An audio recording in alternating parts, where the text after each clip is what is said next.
मध्ये आजचा विषय आहे योगायोग। तुमचा योगायोगावर कितपत विश्वास आहे माहीत नाही, पण योगायोग हे प्रचंड यश आणि पैसे कमवण्याचं साधन असू शकतं। कसं ते या व्हिडिओत बघू। कदाचित एखाद्या सिनेमाची स्टोरी सुद्धा वाटू शकेल। संसदेत प्रश्न उभे केले आणि योगायोगाने प्रश्न विचारणाऱ्यांची खासदारकीच राहिली नाही। धान्य, फळे, कृषी उत्पादने या क्षेत्रात गोदामे बांधण्यासाठी मोठी गुंतवणूक केली आणि योगायोगाने कृषी कायदे आणले गेले।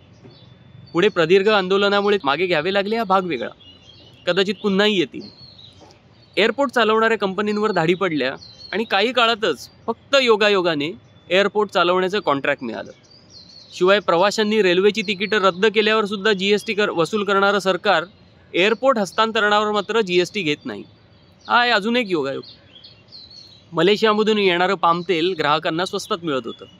सरकार पाम तेल आयात बंद करण्याचा निर्णय घेतं, पण कच्चा माल आयात करायला मात्र परवानगी देतं। योगायोगाने भारतातील तेल उद्योग असतं एकेकाचं फॉर्च्यून।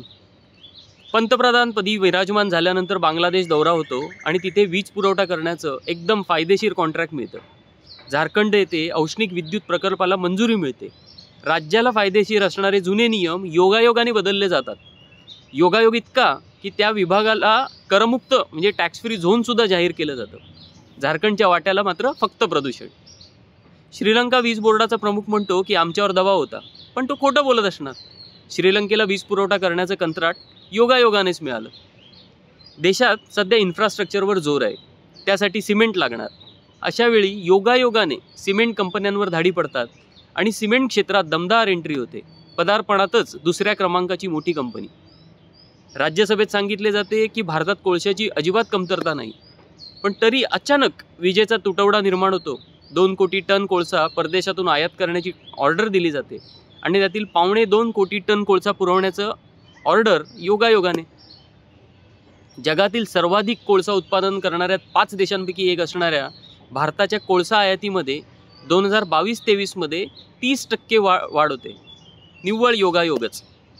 धारावी पुनर्विकासाचे दिले गेलेले कंत्राट रद्द होते, सरकार बदलते, टेंडरच्या नियमातच बदल होतात आणि योगायोगाने हे टेंडरसुद्धा मिळतं।